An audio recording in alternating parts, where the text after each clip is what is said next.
Hello, welcome to the class, the history of the Mass. This first unit I call the Mass and its ancient roots.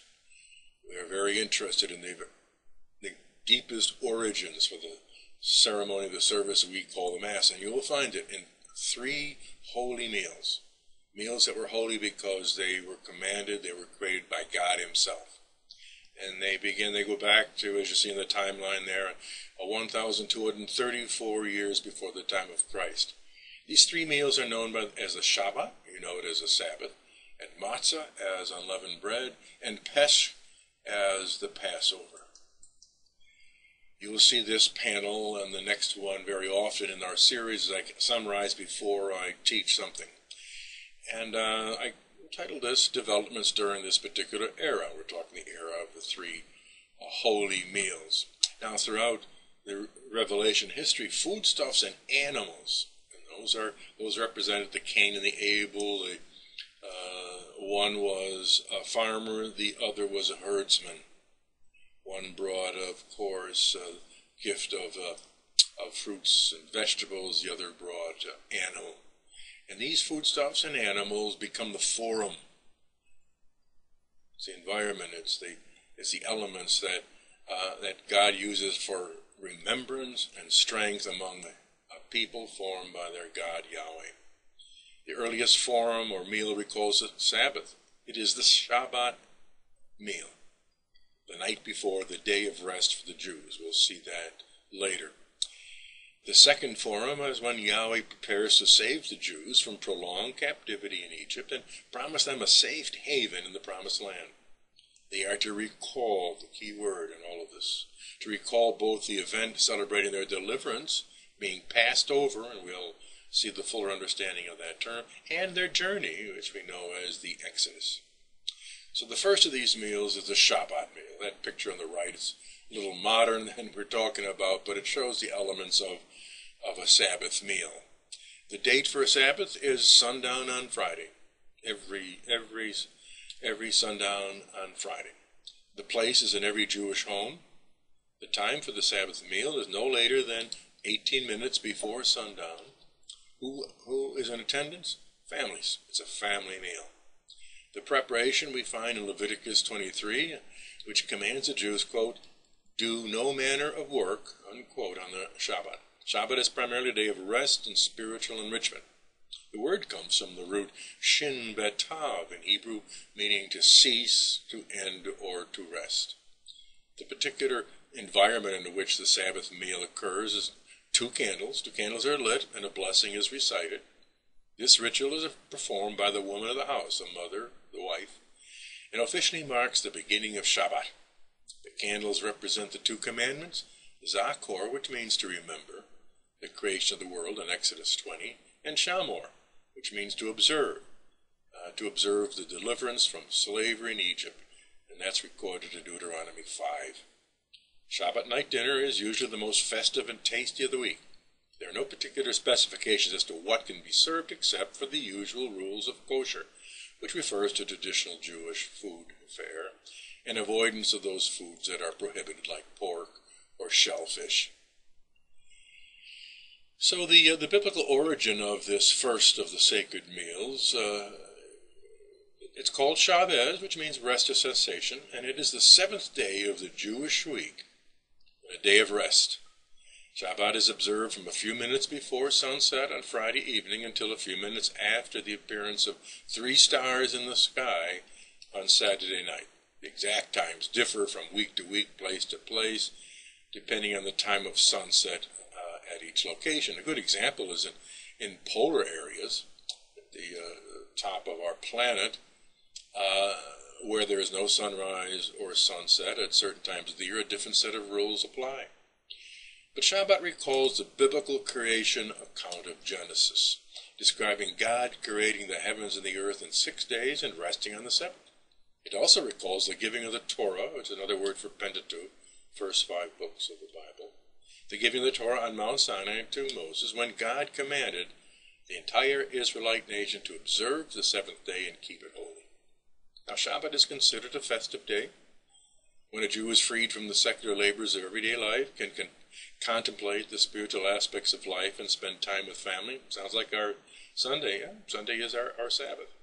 Traditionally, 3 festive meals are eaten, one on Friday night, one on Saturday morning, and one late Saturday afternoon. The day, by the way, is also noted for those activities prohibited, in other words, any kind of work, even cooking meals.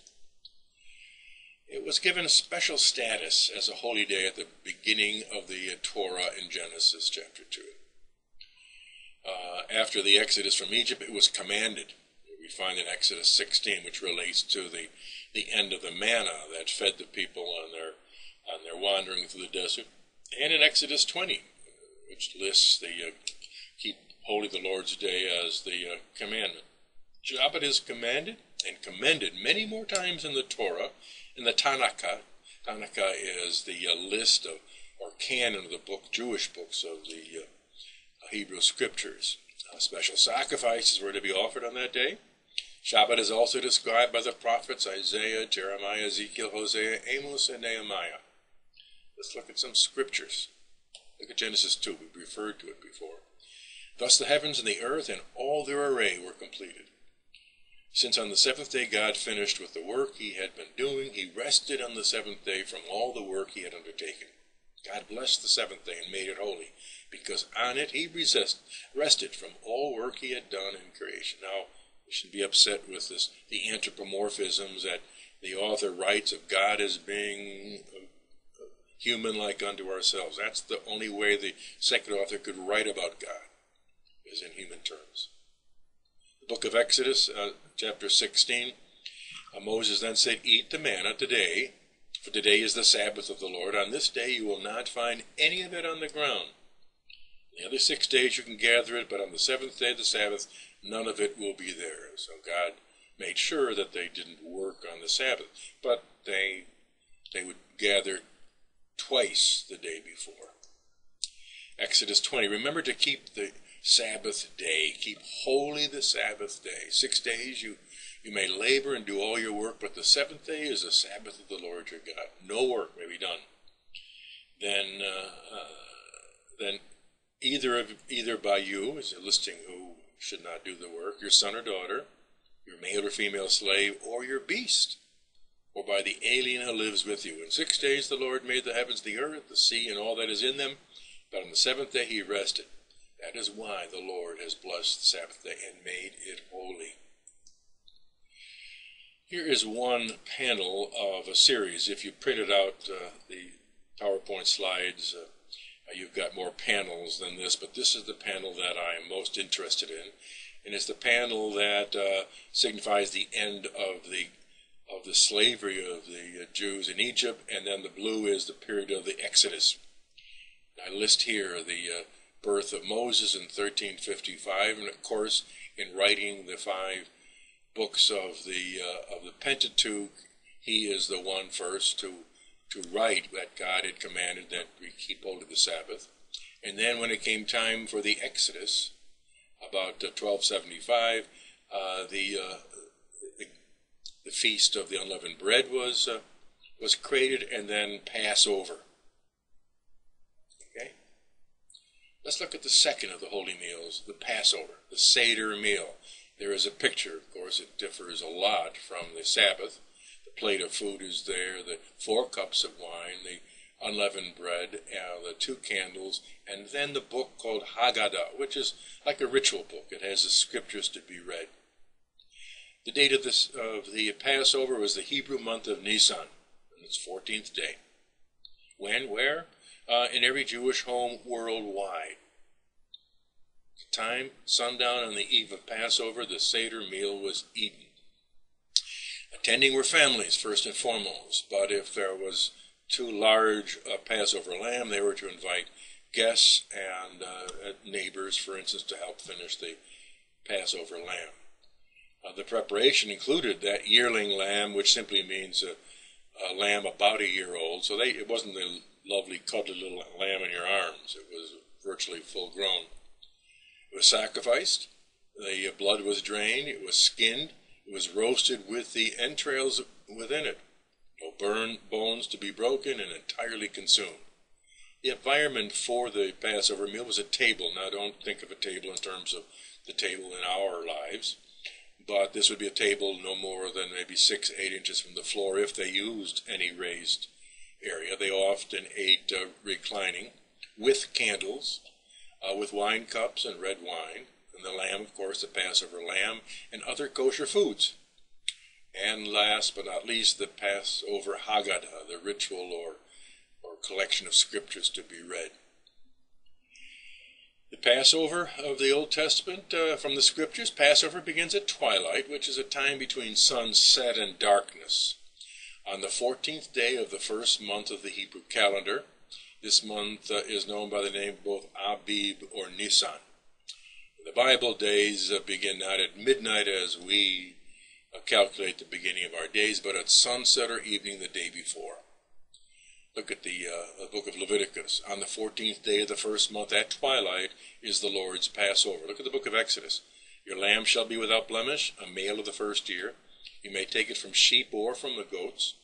Now you shall keep it until the 14th day of the same month.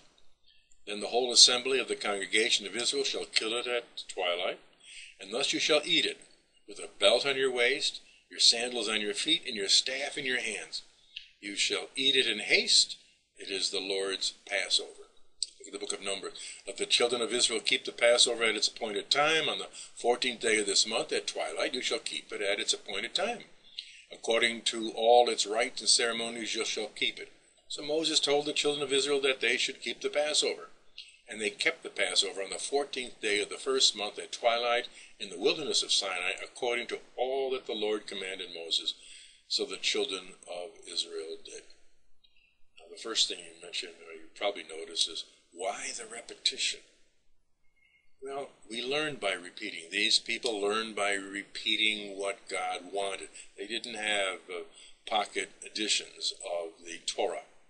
They had to hear it and hear it again and again and again. We all learn by repeating. That's what God does to his people. Look at the book of Numbers. On the 14th day of the first month is the Passover of the Lord. Joshua. Now the children of Israel camped at Gilgal and kept the Passover on the 14th day of the month at twilight on the plains of Jericho. 2 Chronicles. Josiah kept the Passover to the Lord in Jerusalem. Notice all the different places that is recorded that they celebrated Passover. And they slaughtered the Passover lambs on the 14th day of the first month. And then Ezra, writing probably from Babylon, the chosen people in captivity, and he wrote, and the descendants of the captivity kept the Passover on the 14th day of the first month. You have two images here. One is probably the closest we can imagine the Passover looked in these ancient of times. It would be a table very close to the floor. These people are seated, but they might just as likely have been reclining, although reclining at meals didn't come until the Greek civilization and the Roman civilization, both of whom ate reclining. On the left you see a Hebrew, obviously after their Passover lamb has been slaughtered. He takes the blood and a few branches of hyssop, and he puts the blood not only on the doorpost but also on the lintel. We'll see that in just a second. What is the meaning of the Old Testament Passover? It's a memorial, number one, to remember, because we're going to probably recall, but we will see very shortly in the series that the Mass is a memorial. The Passover is a memorial of God passing over the houses of the children of Israel. I wonder if I asked you before we began what you thought the Passover was. You probably thought, well, it was the Jewish people passing over from Egypt to the Holy Land. Nope. It is God passing over the houses of the children of Israel when he killed the firstborn of man and beast in Egypt during the night of the 14th. So it's not a memorial to the exodus of Israel from Egypt. God says it rather clearly in Exodus. For I will pass through the land of Egypt on that night, and I will strike all the firstborn in the land of Egypt, both man and beast. And against all the gods of Egypt I will execute judgment. I am the Lord. Now the blood shall be a sign for you on the houses where you are. When I see the blood, I will pass over you. There it is. And the plague shall not be on you to destroy you when I strike the land of Egypt. So this day shall be to you a memorial, and you shall keep it as a feast to the Lord throughout your generations. You shall keep it as a feast by an everlasting ordinance. It's a longer one, but this is book of Exodus. Then Moses called for all the elders of Israel and said to them, pick out and take lambs for yourselves according to your families, and kill the Passover lamb. You shall take a bunch of hyssop, dip it in the blood that is in the basin, and strike the lintel and the 2 doorposts with the blood that is in the basin. And none of you shall go out of the door of his house till morning. For the Lord will pass through to strike the Egyptians. When he sees the blood on the lintel and the 2 doorposts, the Lord will pass over the door and not allow the destroyer to come into your houses to strike you. And you shall observe this thing as an ordinance for you and your sons forever. It will come to pass when you come to the land which the Lord will give you, just as he promised, that you shall keep this service. And it shall be, when your children say to you, what do you mean by this service? That you shall say, it is the Passover sacrifice of the Lord, who passed over the houses of the children of Israel in Egypt, when he struck the Egyptians and delivered our household. So the people bowed their heads and worshipped. Now the third holy meal is the feast of unleavened bread, known as matzah, with or without an H. It depends on the transliteration of the word from Hebrew. The date of the feast is the Hebrew month of Nisan. Oh, we've seen this. And 14, but for 7 days. It takes place in every Jewish home. It begins at sundown on the Shabbat, Nisan 14. Who was attending? All families, of course, and the entire Hebrew nation. The preparation is unleavened bread, reflected the fact that the Israelites had no time to put leaven in their bread. Leaven is another word for yeast. Have you ever seen yeast put into a ball of dough? You know, once it's in there and it starts to rest, it rises. They didn't have time to wait. So they had no time to put the leaven in their bread before their hasty departure from Egypt. It was also connected to the barley harvest of the particular time of the year. The environment for the Feast of the Unleavened Bread is the 1st and 7th days of Matzah are holy. They're annual Sabbaths, 2 of them, and 1 on either end, and that an assembly must be called for worship as a body. They went to the temple. They were to remove the sin. Leaven was always a symbol of sin, because this is leaven, fill the loaf and rose it. Sin permeates our lives and kills everything. So they were to remove the sin from their lives and not eat any or have any leaven in their house for 7 days. Now, 7 days is also a complete unit of time to the ancient Jews. It was a week. Here's a good table. Maybe this kind of typifies what we're talking about. I have on this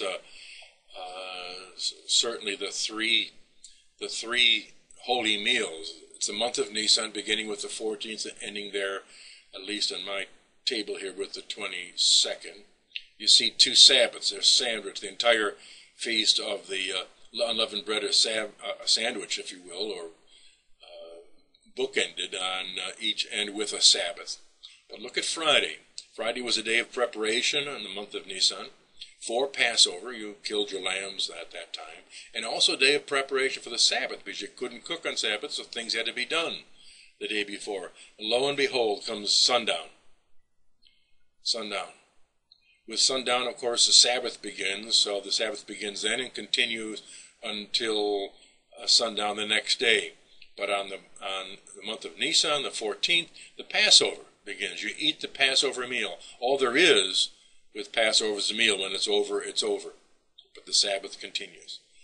And with that, with sundown, begins the Feast of Unleavened Bread. So this beige area for 7 days begins at sundown on the 14th and ends with sundown on the Sabbath.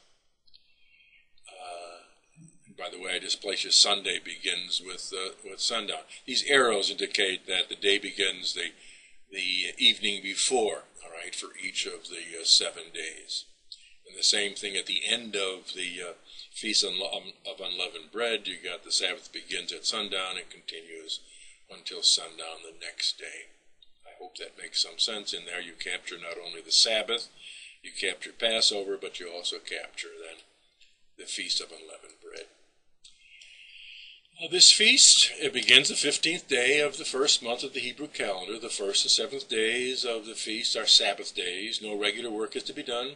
and a holy convocation or assembly in the temple is to take place. Leavened bread products are avoided and not eating throughout the week-long festival. They are replaced with unleavened bread. Leviticus, and on the 15th day of the same month is the feast of unleavened bread of the Lord. 7 days you must eat unleavened bread. On the first day you shall have a holy convocation. You shall do no customary work on it, but you shall offer an offering made by fire to the Lord for 7 days. 7th day shall be a holy convocation. You shall do no customary work on it. Look at the book of Numbers. On the 15th day of the month is the feast. Unleavened bread shall be eaten for 7 days. On the first day you shall have a holy convocation. You shall do no customary work. And on the 7th day you shall have a holy convocation. You shall do no customary work. So you shall observe the feast of unleavened bread. And on this same day, I have brought your enemies. I will have brought your enemies out of the land of Egypt. Therefore you shall observe this day throughout your generations as an everlasting ordinance. In the first month, on the 14th day of the month at evening, you shall eat unleavened bread until the 21st day of the month at evening. Again, the repetition we understand already. Exodus, for 7 days no leaven shall be found in your houses, since whoever eats what is leavened, that same person shall be cut off from the congregation of Israel. That's what we mean by excommunication. You eat anything that's leavened, that's it. Now, whether this person is a stranger or a native of the land, you will be cut off. You shall eat nothing leavened. In all your dwellings you shall eat unleavened bread. The 15th day of the first month, Israel left Egypt during the night of the 15th day. They began leaving Egypt at twilight, 24 hours after killing the Passover lambs. Look at Numbers. These are the journeys of the children of Israel who went out of the land of Egypt by their armies under the hand of Moses and Aaron. Now Moses wrote down the starting points of their journeys at the command of the Lord. And these are their journeys according to their starting points. They departed from Ramesses on the first month, on the 15th day of the first month, on the day after the Passover. The children of Israel went out with boldness in the sight of all the Egyptians. For the Egyptians were burying all their firstborn, whom the Lord had killed among them. Also on their gods the Lord had executed judgment. Every statue was destroyed. Thus the children of Israel moved from Ramesses and camped at Succoth.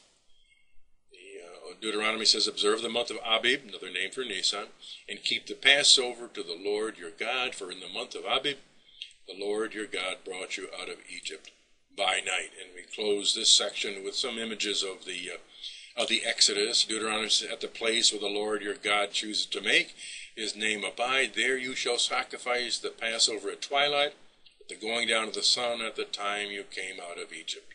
The lower right picture, you see the crowds of Hebrews leaving Egypt through the desert. You find that they had constructed a tent to be set up when they stopped traveling and at night. And of course, in that middle tent there, you see the column of fire that indicated the presence of Yahweh in their camp. And of course, you see the altar with the burning of sacrifices. You see the passing through the Red Sea, and of course finally, at Mount Sinai, then Moses goes up to receive the Ten Commandments while the people waited. This ends the History of the Mass, Part 1A. You can go to the History of the Mass, Part 2B.